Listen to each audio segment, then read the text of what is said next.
Well, here I am again, recommending a darker romance. I don't know what's happening to me, y'all, but this one is worth it. It's another one that isn't typical dark romance vibes. It is still Beating by Jennifer Hartmann, and this technically doesn't cross my line of dark romance. An MC does not kidnap another MC. In fact, they are both kidnapped together and held hostage, and they bond and they grow and they have to heal when they escape. And it is so dark and so deep. And I think that Jennifer Hartman did an incredible job of handling this really sensitive situation with as much grace as you can when you are the author of this story. It is your brain that this came out of. However, I'm really glad that she did because it was beautiful to watch.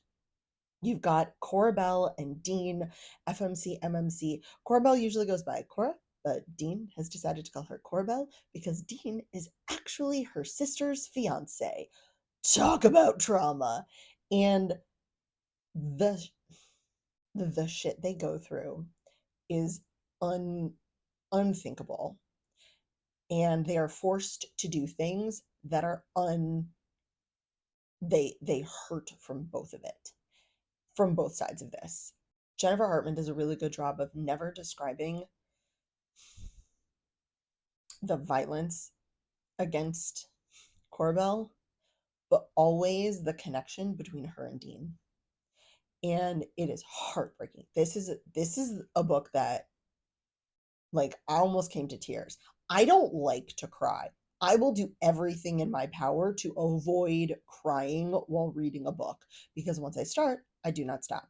And I do not cry pretty. I cry ugly. I cry puffy. I cry buckets.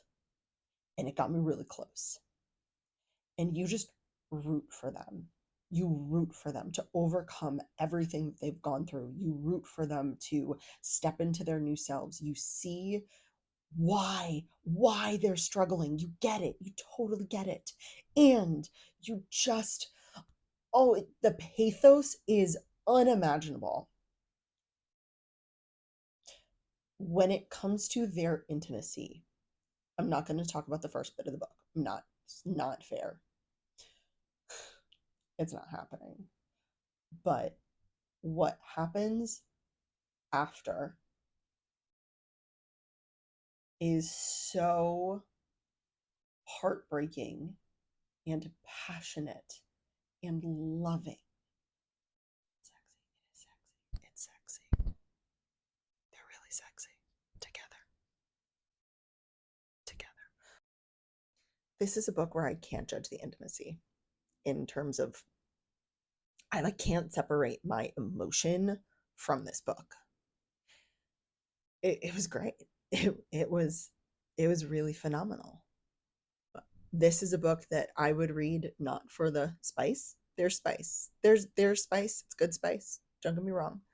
Um, this book for me is one that you read because of the emotions and how well they are written, and not because you like the spice.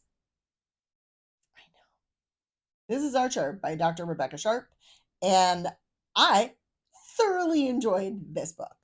This has a really fun and interesting plot. You've got Kira and Archer, and they meet in Boston, where Kira is essentially in witness protection because her dad is squealing on the mob to protect her. And Archer is a police officer on her protective detail when she's in the hotel room during the trial. And they form this bond, and it's really beautiful. She's 19 at the time, so she's 19 at the time, and he does not make a move. So good on you, sir. I applaud. I applaud that. She asks him to kiss her, and he does, but nothing beyond that, which, thank you. She's 19. And there's a 10-year age gap. It's not that big a deal. But when you're 19, everything is a big deal. And then, as part of this witness protection, Kira's death is faked, and Archer doesn't know. So she leaves, never to see him again. He is devastated. He goes back home to Wyoming, and she never suspects that he'll go home because he's doing really well in the Boston PD. And she goes to Wyoming because she wants to feel connected to him. And oh my gosh, they end up back at his hometown. She finds his hometown. amazing. Not that he ever told her the name of it, but she ends up in his hometown. And then the mob is kind of after her again, or they're not sure. It seems sketchy. He needs to protect her. He realizes she's not dead. They still have this connection, but he's mad and she's hurt and she's afraid.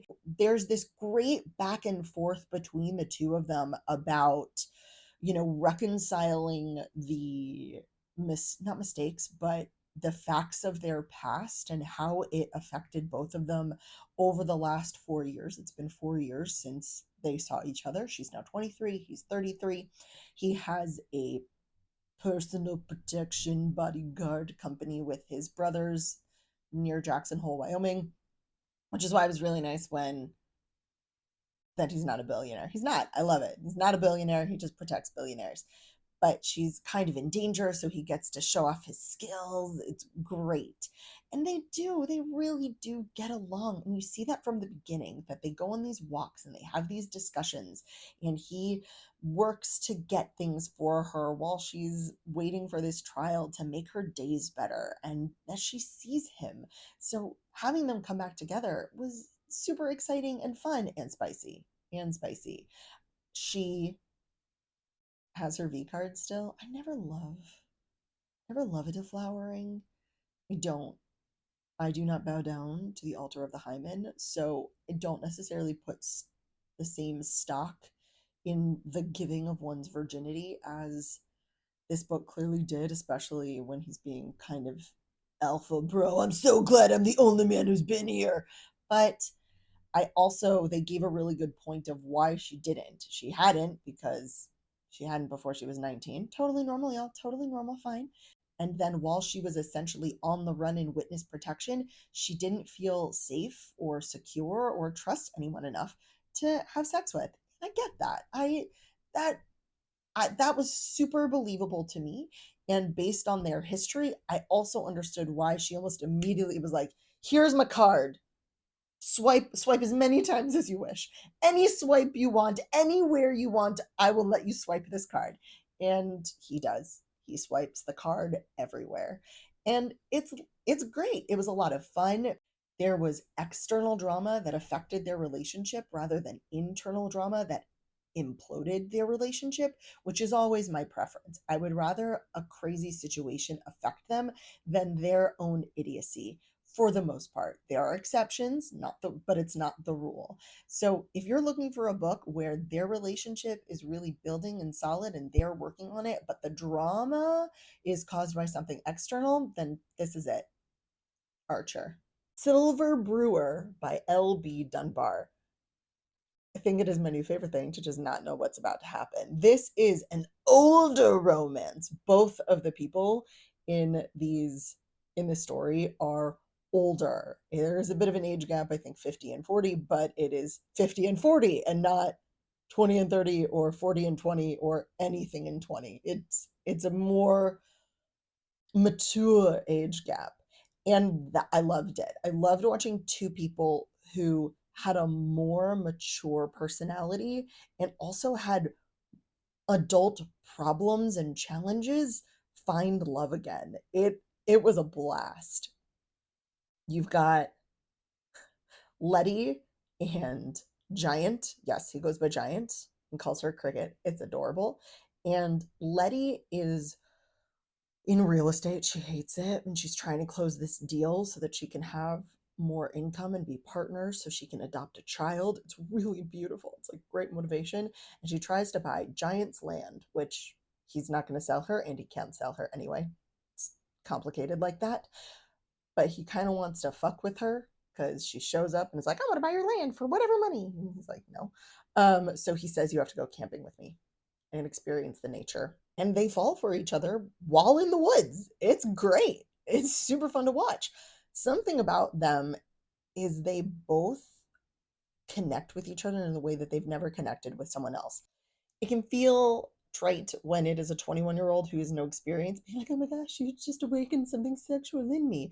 But when it is someone in their 40s or 50s and they've experienced relationships and even for Giant marriage and they're having a sexual awakening, that feels really special. And for those of us who aren't 20 something ingenues, maybe looking to step into the next stage of our sexuality, it can feel like there is no next stage, especially for women. You're just thrown off to the wolves. You have your, your last fuckable day, and then that's it. So watching Giant and Letty find each other and find this really deep, intense passion for each other was phenomenal.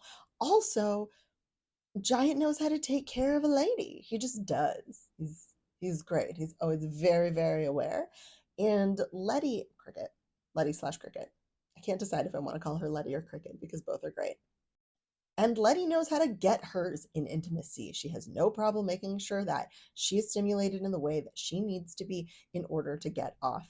And sometimes that's what it takes. Like, you know your body best. There's no shame in telling your partner, I need this, or I'm going to do that, or whatever, for you to be satisfied if that's your goal with your partner. The problems were big, and there were some moments when I got frustrated, but they're also long distance, and that's understandable. Communication is hard when you're long distance or you feel like you have to do something on your own.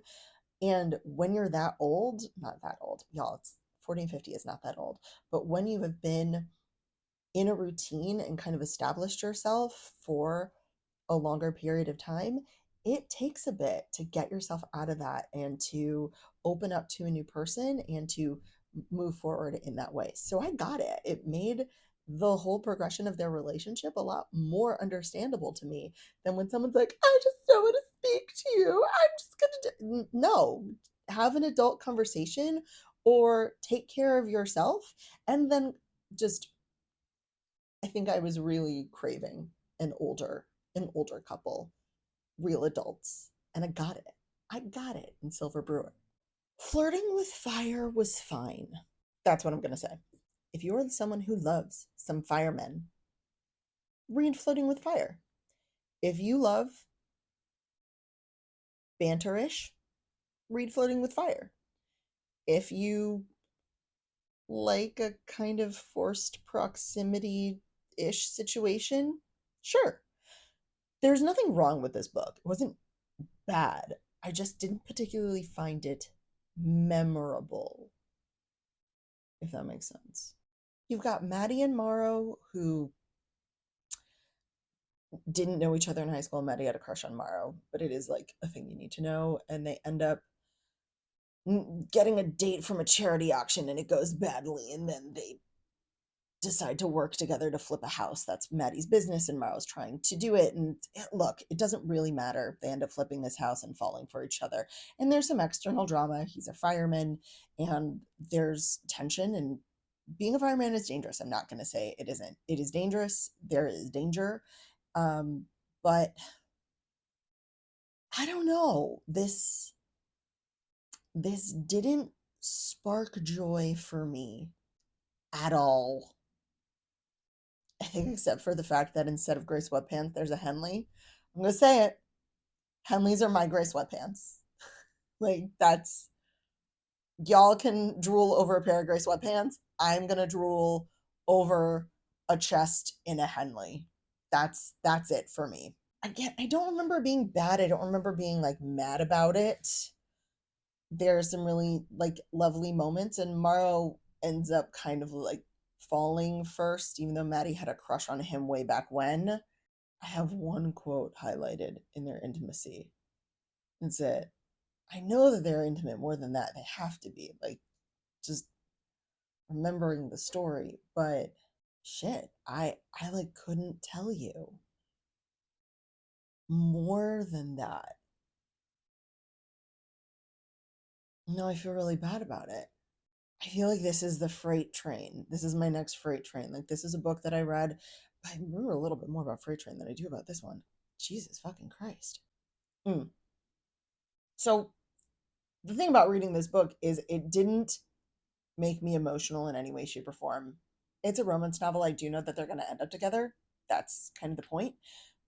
But there wasn't a big conflict or drama around them. There's kind of a best friend's ex situation with Morrow, but it never feels like It's actually problematic. So it didn't register as real drama for me.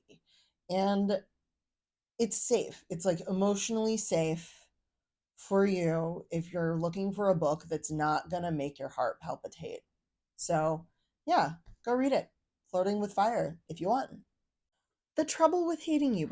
I Oh, I'm so glad I read this book. Y'all, I don't know if you can tell, I'm not Indian, and there's something really special I think about reading books from other cultures because it gives you this beautiful new perspective to something that you don't know. And I'm not comparing any other culture besides like Eurocentric to like fantasy, but I love it. I love it in the same way where I get to learn and I get to grow and I get to see things from this new perspective. You've got Leah and Jay and all the cultural expectations, all of the familial expectations, all of just the real world modern expectations floating around them and really coming to a head about who they should be and how they should act, all of that. Now, for me, I don't think I realized the mm, mhm, mhm, mhm, misogynistic slut shaming that is portrayed in this book. And I'm not going to say that's in every Indian community, but in this one, it's very prevalent. And the author in her note really takes a stand on exposing and working to break through these misogynistic views that she has witnessed. So, seeing that from her perspective, like it was heartbreaking and also really affirming that this book was necessary. Leah is a woman who has been really taken advantage of in this system. There has been violence done against her from someone in this community. There has been cruelty at the hands of her own father and the gossip mongering of her community, and it's hard and it's horrible, and watching her go through that is just so heartbreaking for me to like see this person who is just being shunned by the community that she grew up in, that she feels connected to, and the pain that she experiences over and over. And she meets Jay, who is lovely and sees they don't get along at first. Let's be real. This is there's a craziness that has nothing. There's starts off bad. It's kind of enemies to lovers ish, but like not really it's a misunderstanding kind of situation. But he really starts to see Leah for who she is and not for what his community claims she is, and falls for her. And they both have to deal with not just their unexpected attraction to one another after the craziness of their meet cute, but then how do they deal with the gossip of the community and the expectations of their families, or the expectations they want to break or the expectations they want to hold on to? How do they fight for each other and for themselves in this world? Something that I will draw attention to is Leah is really slut shamed in this community and even kind of in her head, but like not in her head. She puts on a tough act. And at some point, she says she's only had sex with 6 people. Is that a lot? Because when I think of for the amount of conversation that was happening around sex and sexual empowerment, all of that, that feels like a very small number of partners to me. And so it shocked me even more that all of this guilt and all of this shame and all of this ridicule was being put on Leah for not that, not a number that I would think is a big deal at all. Like that's not, I don't know. But every person has their own number, every person has their own expectation, and but that one really threw me for a loop. It's like a spice level 1 book, so in terms of the intimacy itself, there's not much there, but watching both of them deal and handle her reputation and her expectations, not just in her community, just like in large, she's really got like the short end of the stick, and I feel for her. And I'm so proud of the story. Like I feel so proud for Leah how this story ends. And I love Sanjay Patel for sharing that story because I feel like it gives hope. Even though like I'm not dealing with that. That is not something I deal with, but I see where that strength that Leah has and the growth that Leah has is something that I could implement in my own life, and is a really great how to guide for women experiencing maybe something attuned to this, or something close to this. And so thank you for this story. I'm so glad that I got to read it. I'm so glad that I got to like sink my teeth into this experience that Leah and Jay have. And yeah, happy AAPI month.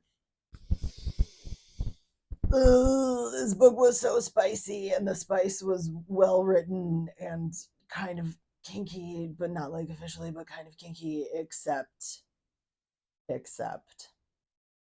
in this one, she's known him the whole time she and the ex have been dating. So we've got Cassidy and Greg, Dr. Lowe.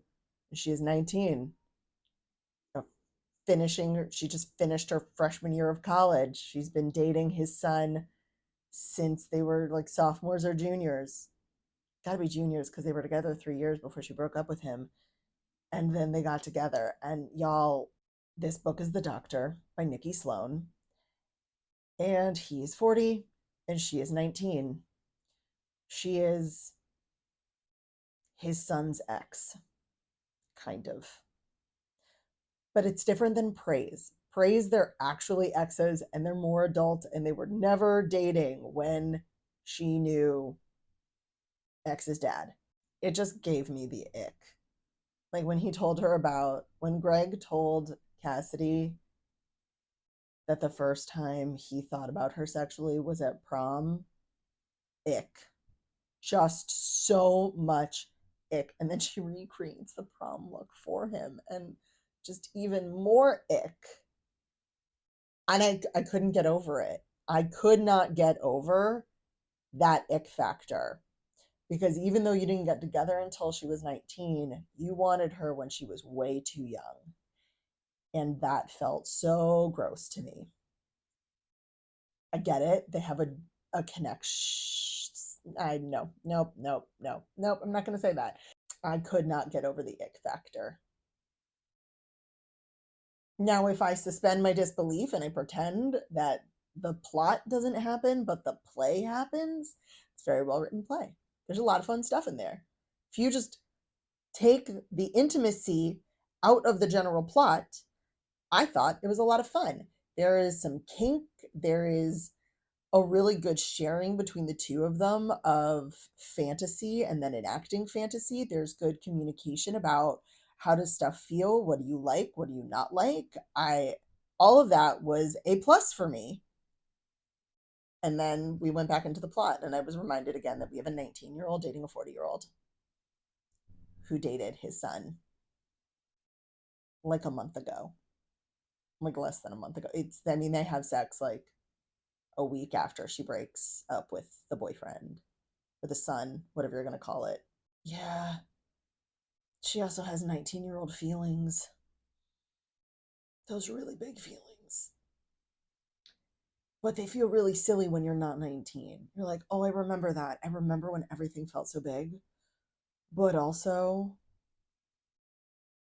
get over yourself, because in like a year or 2 years, or when you're fucking 40, it's not a big deal. Yeah, and they continue to date when she goes back to college. Y'all, I just can't.